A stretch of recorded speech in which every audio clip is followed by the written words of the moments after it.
London now. I'm with Chris. He's saying I'm supposed to be alone talking first, but it's okay because we were talking before start filming. So yeah, I'm visiting today a very young British niche perfume house, and I'm honored to interview Christopher Yu, the co-founder of this interesting brand. Chris will explain us stories about their start, their challenges, and some nice experiences they had along their journey. So let's go straight to the questions I prepared for Chris. Christopher Yu, thank you so much for having me today here and giving me your precious time for this interview. How are you doing today? It's a great pleasure. Thank you so much. I'm excited to talk about perfume. I love talking about perfume, so anytime I get a chance to, I love to. So absolutely excited about what's to come. Great. So let's start for the beginning. I'm very curious about something. About the name of the brand, Ostens. Why Ostens? Where does it come from?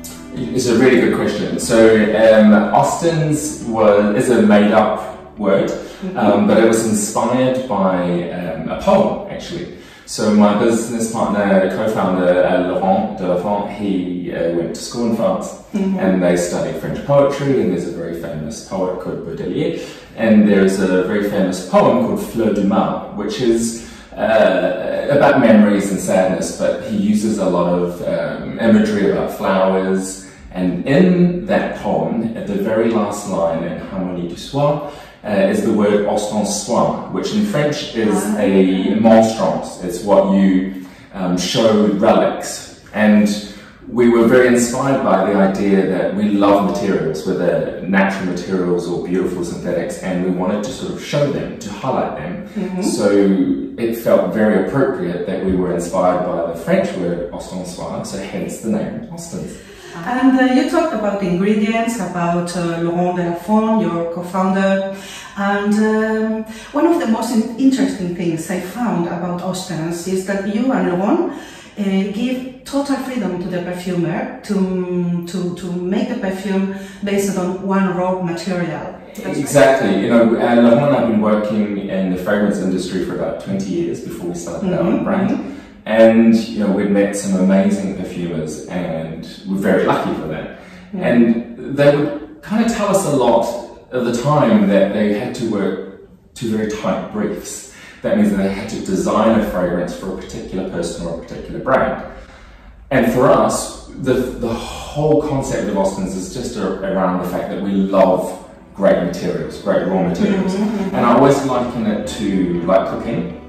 If you have great fresh produce, then whoever you give it to, whatever chef, whatever home cooking you're doing, it's always a better meal because you have better ingredients. So that's why we really believed in starting with the raw material and then how to be inspired or how to build from that. So it's not always, while we have raw materials that are recognizable like rose, jasmine, patchouli, it's not always exactly a rose. It's just the inspiration point. And a lot of the perfumers prefer to use a particular type of ingredient, and we just love letting them unleash their creativity. So we don't put any boundaries on them, and they can do whatever they want.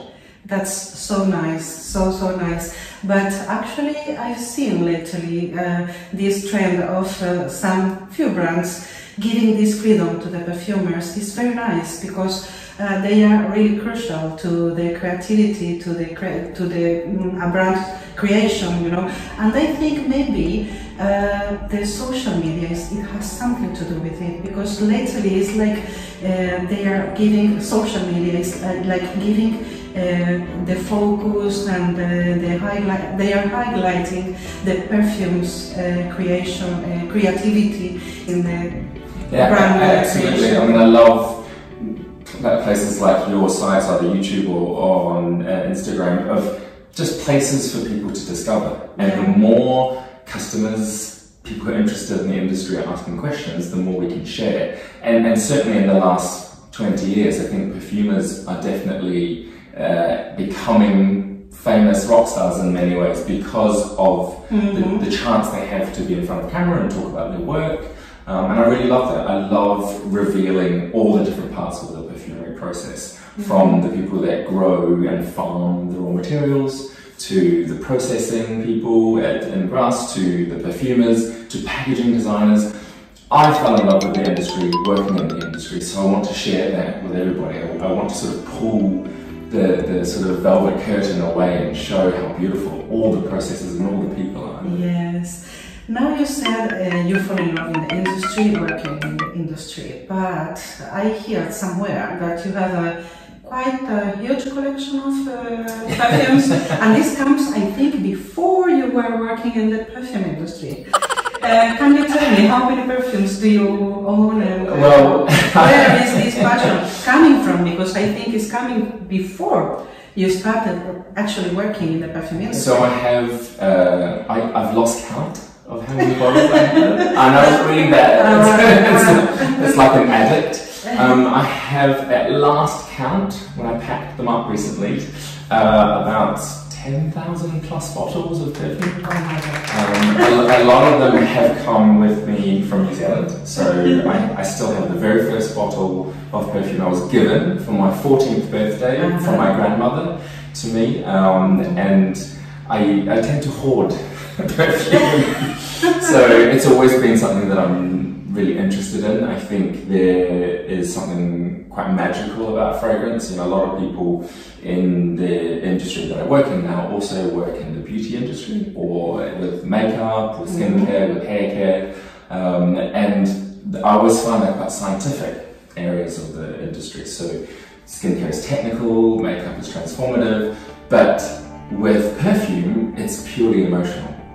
And it's whatever you think, what I think could be totally different. Our memories may be totally separate, but there's always something magical about it. And I think that's why, for me, I love fragrance so much. Nice. I can tell.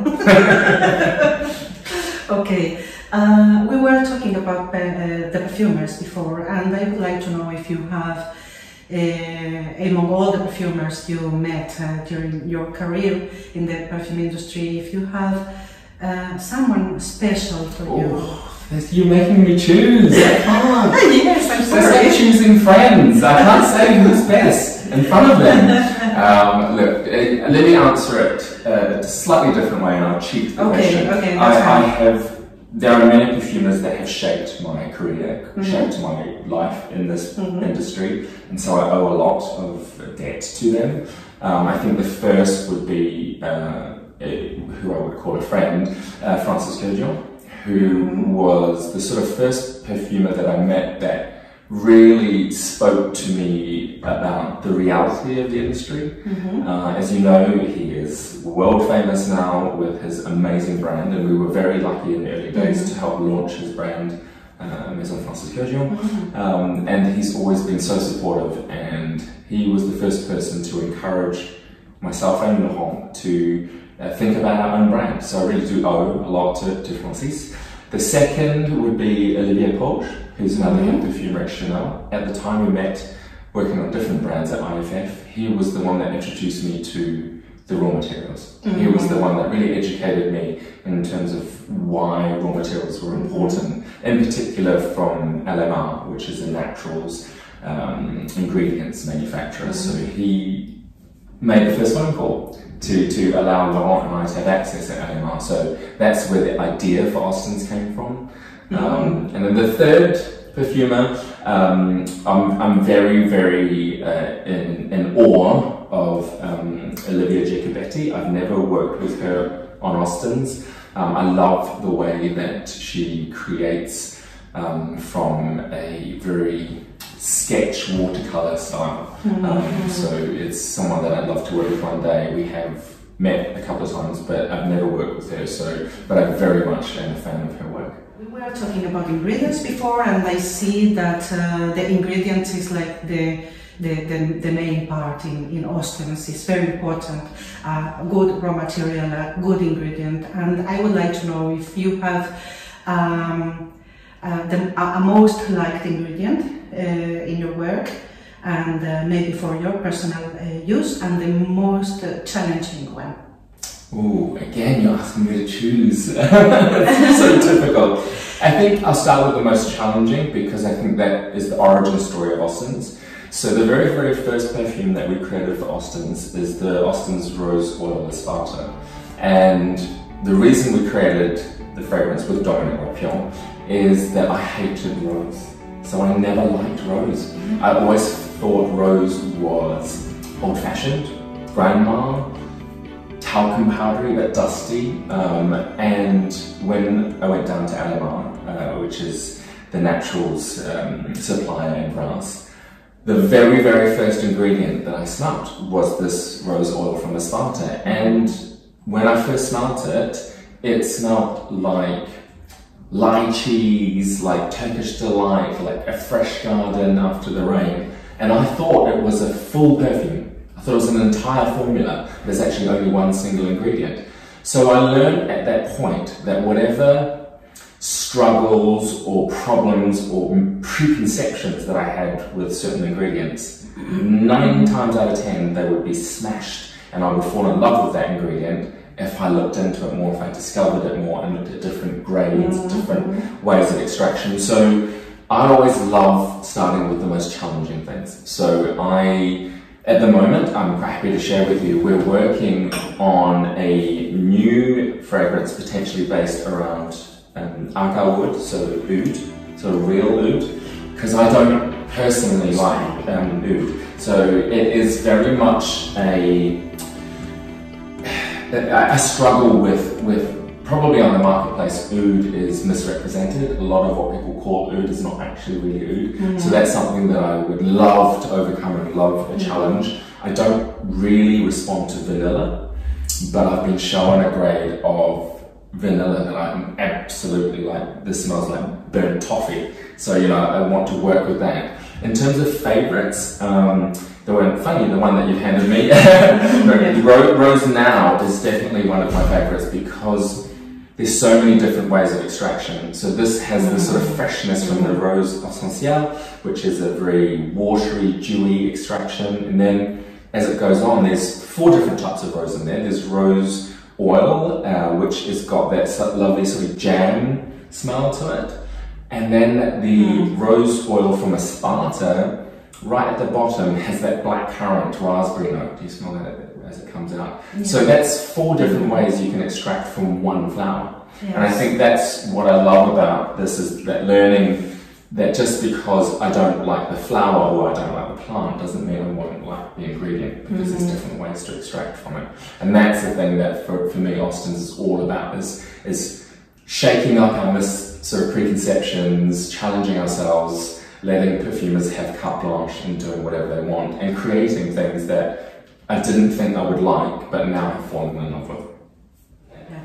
And something about the presentation, it took my attention, because every single perfume is a different color.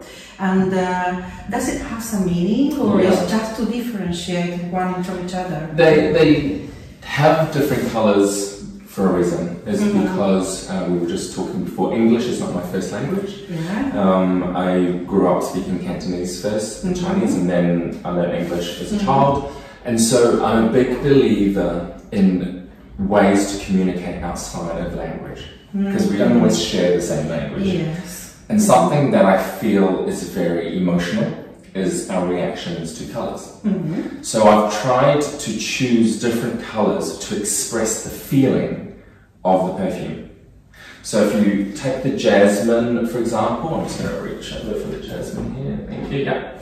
And if you pass me some yets, then I'll spray that and show you. Which one? There's blotters, if you just, yeah, great. So if I spray the jasmine for you, the reason why we chose those colours is because our jasmine is very much based on that sort of jasmine as it's blowing in the air. Now jasmine flowers are white, so they don't have a colour. So I'm not using the colour of the plant, I'm using the colour of the feelings. So realistic. And so I wanted that bright pink, well, you know I like pink. And with a little bit of blue because of that sort of floating in the air aquatic feel. And so very much the colours are about the emotion, not the materials themselves. And so you get our very dark patchouli fragrances, they start, the packaging and the colours starts to represent the darker colours. So that's the reason behind the colours. Perfect. And before you had this beautiful discovery set, I love books. So I love the discovery set because it's like a library, you know. What can you tell me about this? Well, it's so beautiful. You're exactly right. It is a library, and I will tell you the story for this. So we were making the samples for each of the individual fragrances. Now every brand does this style. Like, this is very normal. Yes. And I was babysitting my goddaughter, and she was very young at the time, and she had a collection of children's books in a little packaging called Beatrix Potter, so Jemima Puddle Dark, etc. They all came in this box, and she insisted after we finished reading to put them all back. And suddenly I thought, what if we put all our samples, like Beatrix Potter, back into a box? So that's how the idea came about. It is purely because of reading stories to my goddaughter. That's a very nice story. Very nice. I know it's difficult. I know it's hard, and I always making you choose. But could you list 5 perfumes from your personal collection, from these 10,000 perfumes you have? Have you heard of Sophie's Choice? It feels very much like Sophie's Choice. I could probably give you 5 memories of perfumes and the stories behind them from my collection. Would I wear those perfumes today? Probably not. Would I take them to a desert island if I had to? I would, just for the memories. It's like a photograph, like a photo album. The first would be the first fragrance I ever really wore, which was Calvin Klein Eternity for Men. I believe the perfumer was Carlos Benem, and I'd love to work with him one day purely because of that history. That was the first one I fell in love with. The second fragrance would probably be Acqua di Parma, the Colonia, because it was the first sort of niche fragrance. It was very hard to find in New Zealand. I had to have it shipped from Liberty in London to New Zealand, so it took like 3 months to arrive. So I was so excited when it arrived. So I'll always remember that. Third would be Paul Smith for Men in the green bottle, only because now I get to work with Paul every week. I just have such great memories of originally going to Sydney and going with a friend to buy that, and has just great memories from 25 years ago. Fourth would probably be the Lombardino by Diptyque, but in the shower gel. I think they still make that, only because I love that soft smell that you would get in the shower, and it reminds me of holidays and summer and starting working for Diptyque many years ago. If I had to choose the one that I actually wear the most, it would have to be my own, the Ostens Impression Rose Oil Esparta, because Dominic Ropion was such a hero for me, and having him create our first fragrance. And it's the one that still gets me compliments when I take the tube home every day. It's that people stop me and go, "What are you wearing?" And I love that effect that connects people. For me, one interesting thing to ask the ones more involved in the perfume industry, it's about the environment, because the environment is an increasing importance in our society. So do you think that the sustainability is affecting the perfume industry? It's a huge question, and first and foremost, I always quote the fashion designer Catherine Hamnett, and in some ways Vivienne Westwood was great vocalizer of this, is that the only thing sustainable is to buy nothing. But of course, we don't live in that society. So my own way of defining sustainability, because I think we have to define it ourselves, is that with Ostens especially, is look at the least impact on the planet, the least impact on people, and protecting our people and planet. And so that's my starting point of what I would interpret as that sustainable view. The perfume industry tackles it in many different ways, and I am vehemently against greenwashing. So in terms of packaging, for example, it's a very difficult conversation because every brand says a different story. It says refillable, or you can put this cover on top of it. I personally don't believe that is my view of sustainability, because you're still producing more waste. Our very, very small starting point is to not have plastic waste. So we don't have cellophane wrap on anything, which is why you have the sleeve protecting the box. So this is a recyclable paper, you can put it in curbside recycling, and that's the thing, like a lot of people say things are recyclable, but they're only industrially recyclable. So I believe all of this has to be curbside, it's an outside your house, on the day of your recycling day from the council to be able to be recycled. So that's how I deal with packaging. We are looking into refillable bottles at source, so you bring the bottle back to us. We don't send you another bottle to refill your bottle. But for me, it's very much about the ingredients and farming and the impact of the planet. So when you grow raw materials, of course you are you're taking up a certain amount of land, and there's a lot of carbon involved in farming. So we work exclusively with LMR Naturals for the natural materials, and IFF for the synthetics. And they are, LMR was a trailblazer. LMR stands for Laboratoire Monique Remy.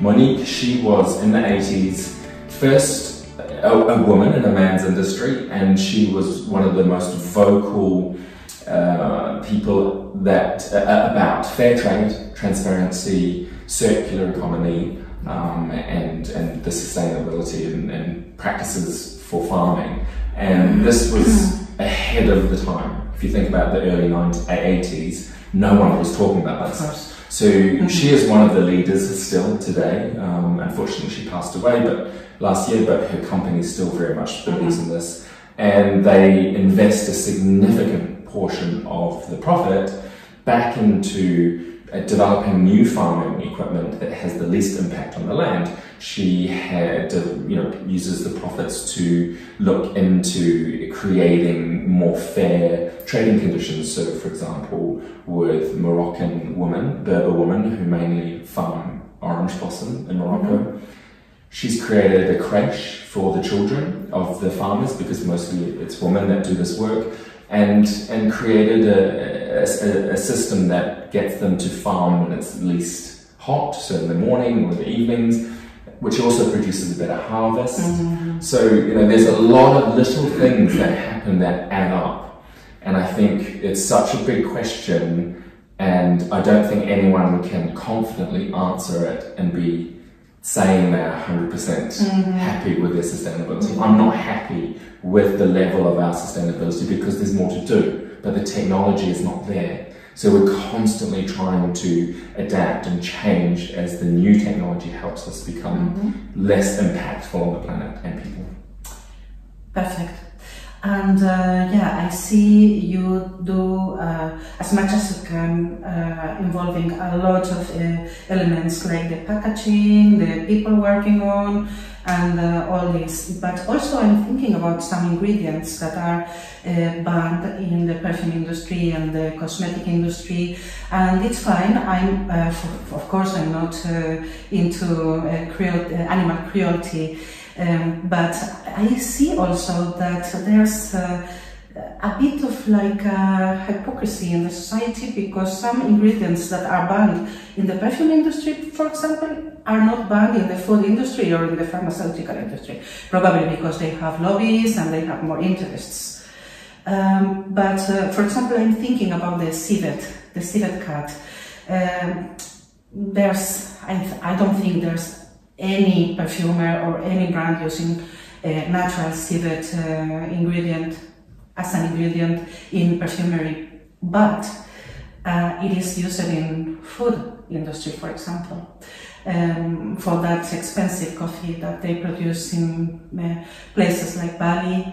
1 cup of coffee is like 100 pounds and they have to hunt the wild civet cat and enslave him in a cage and feed him with coffee beans, and then the feces are collected with these half digested coffee beans, and they are used to elaborate a very special and expensive coffee. And it's a big tourist industry there. And nobody talk about this. I know here in England there are some places that stopped selling this expensive coffee. But I mean, why there are so many regulations for the perfume industry and they don't regulate the same for the food or for the pharmaceutical industry? What do you think? I can't speak about the food or pharmaceutical because I don't work or know anything about it. I think fragrance, it made a stance a long time ago. Obviously, I am vehemently against animal testing. Of course. I have my pets outside here, and I always imagine, how could you do that to this poor defenseless animal? But look, in terms of fragrance industry, I'm so proud that the synthetics are there for this very reason. Mm-hmm. So when people say I only want natural ingredients, I'm like, that's great, that's a preference. But for me, synthetics were pioneered from the turn of the century to replace the feeling of animal musks, of things like civet and historian, anything that came from an animal, whether it was a byproduct or from hurting or hunting the animal, has been replaced by a synthesized material. And in fact, now we have a more sophisticated palette of ingredients because of the synthetics that have been able to isolate different aspects of civet, for example, which has many different facets to it. And I think that's where fragrance, for example, it has just taken a stance. Many years ago, I wasn't alive at the turn of the century, so I can't tell you why, but I'm glad that we are now in a position where predominantly most of the ingredients that you see on the shelves and high street and duty free, etc., and any niche fragrance is predominantly free from animal product. But mostly, I think you use very good raw materials, natural ingredients, but of course when they are not from animal origin. But there's one perfume, I think is this one, the Cashmere Velvet, that it's a synthetic perfume, right? So it's a synthetic molecule that inspired the fragrance. It's actually a blend. So this one, Cashmere Velvet, is like exactly what the name says. It makes everything feel like cashmere or velvety. And the perfumer here is Sophie Labbe, and she wanted to mix that with sandalwood from Australia. So you've got New Caledonian and Australian sandalwood, natural sandalwood in there. But what the Cashmere and Velvet, except the molecule does, is that it gives it a fuzziness, a warmth. It's almost like you've wrapped yourself in a scarf or a blanket. And that's what it does for the feelings. And that's why I love synthetics, because they are ways of creating a feeling rather than just a natural rendition of a smell. So that is we have quite a few new fragrances coming next year, of which a number of them are based on synthetic musks or ambers. So we don't use animal musk or animal amber, and it's really inspired by the way that they have a warmth and a feeling to them. I'm very interested in fragrances in general and smells, and particularly in perfumes, of course. Not only to simply smell good and complete my outfit, but also because I think it's like an intangible or sometimes even subconscious way to affect our energy and our emotions. What do you think about this? About the perfumes affecting our emotions and our energy even? I mean, this is the whole reason I love fragrance, is that perfume for me is about emotion, about memory. And so my mother, when I was growing up, wore Elizabeth Arden Red Door, and she lives 16,000 miles away in New Zealand. I don't see her very often, only once a year. And so when I miss her, I pulled the cap off this tiny bottle I have of her old Red Door, and I feel like my mother is in the room. And so, for me, it's very much about emotion. And so it makes total sense that if I'm walking out the door in the morning, it really represents my mood, or in some way sometimes an armor You know, taking the tube at rush hour in London sometimes is quite full on, and so I like to have a little bit of a force field around, and for me that's a day when I tend to wear Patchouli No. 1 from Ostens, where I just want everyone to keep a distance. It's a big, rich, robust fragrance. It's very dark and almost gothic. So, you know, I don't wear that very often, only sort of black tie or when I need people to keep a distance. So look, I think fragrance and emotion and the way it personally affects you is so important. So if you love it, wear it. Now I'm saying impression, Patchouli No. 1, and I wanted to ask you, what about the term impression in all the fragrances? It means something, this impression? Yeah, I mean, impression is exactly what it means. It's someone else's impression, and here it's the perfumer's impression of that material. So that's why it's Ostens Impression Rose Oil Esparta by Dominic Ropion. In the case of Patchouli, it's Impression Patchouli Heart No. 1 by Donati. And so it's all very much about how someone else has interpreted it, how someone else has an impression about the ingredient. And also you told me before what you love, talking about you know, the relationship between perfume and emotions and all this. But in general, there's like a trend to believe that any choice in perfume is good as long as you feel good with this perfume. But in my humble opinion, I think that, for example, I wouldn't use very gothic or dense, like let's say the Impression Patchouli Heart No. 1 to go and visit a friend in a hospital, for example, because I find it too strong. So I think there's a limit about wearing what you love, you know, independently of the occasion or where are you going or... Yeah, absolutely. You should always wear fragrance for yourself rather than trying to impress others, but sometimes it is appropriate to wear something for the event or for the opportunity that you're going to. I tend to find that spraying on oneself is not the only way you can use fragrance. I believe, the Elizabethan times, they used to use eau de cologne on a handkerchief and they would store it in their pocket and they would sniff it personally. So you wouldn't have the spray, but you would have that moment of appreciation. My favorite thing to do is I spray our jasmine, which is a bright, sunny jasmine flowers floating in the air, very summery smell, inside my umbrella, and I roll up the umbrella, and then when it's raining, I've forgotten I sprayed something, and then I put the umbrella up, and then in the miserable, rainy, dark London day, suddenly I get a burst of summer. And so that kind of changes my mood. So I always say, don't limit fragrance to wearing it on yourself. Always test it on fabrics, of course, but spray it on, you know, a piece of a handkerchief or an umbrella or the inside of your coat lining or on the bottom of a scarf. So in winter, when you put the scarf around, the smell is not straight up here, but around your body. There are many, many different ways to wear fragrance. That's awesome, awesome. Chris, I know it's difficult. You've been talking about the Impression Oil Esparta, Rose Oil Esparta. You've been talking about also the Impression Patchouli Heart No. 1 and the Cashmere Velvet. But if you have to choose only one from your collection for your personal use... Oh, you're asking me all the difficult questions today, Alex. Oh my goodness. This is the most difficult choice.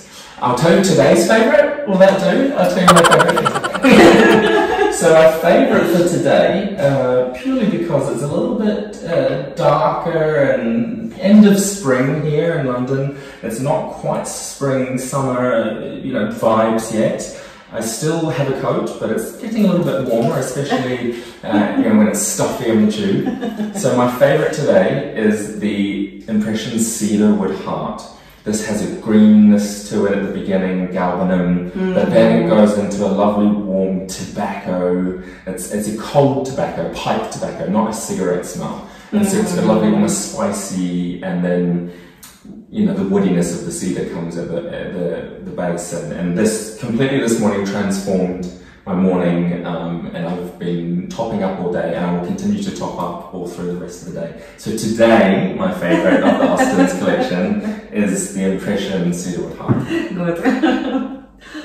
Okay, I see, I was smelling and trying to find out which one it was, and I see Ostens have also candles. Candles and then are scented as the perfumes. And do you have all the range of perfumes in candle? Or? So they're not quite the same as the perfumes. They're not matching. They are inspired by the same raw material. So we have a rose candle, a jasmine candle, and a cashmere candle, but they do not smell like the perfumes. I think this comes back to Guerra, the perfumer that I was talking about, the beautiful French perfumer, and she once told me that your house should smell different from what you wear. And I kind of always love that French chicness about that idea. And so when we were creating the candles, I wanted the impression of what the perfumer was smelling for the first time in the raw materials. So they don't smell like the perfume, they smell more like the raw materials. So the rose, for example, smells like someone's given you 100 roses and then you put them in the house and your whole house smells of roses. The jasmine smells like the jasmine plant is literally climbing up the wall and blowing around the corner on the summer breeze.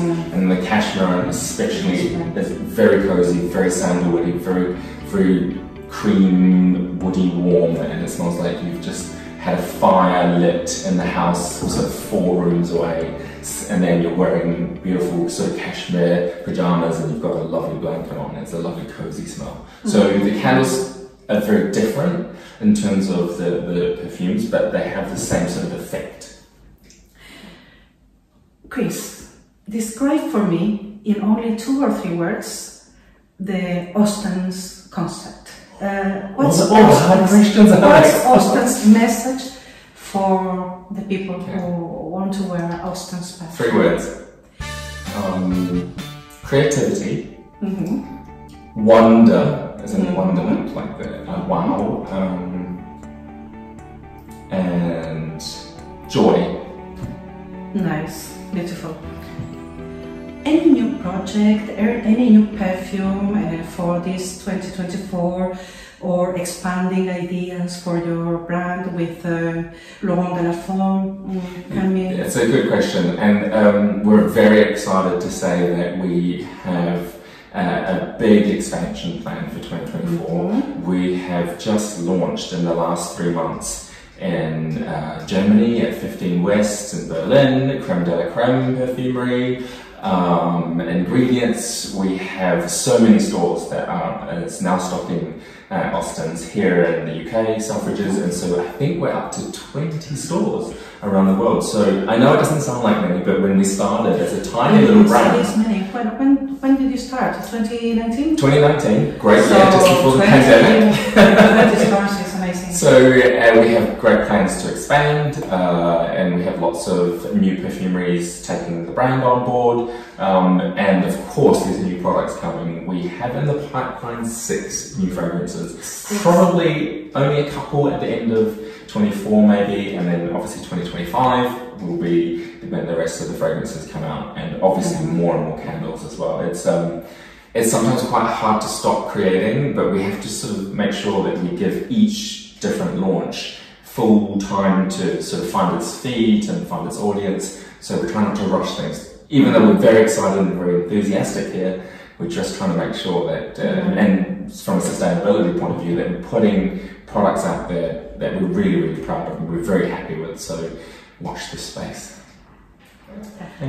Christopher, thank you so much for having me here today, this morning, for making this morning so worthy to me.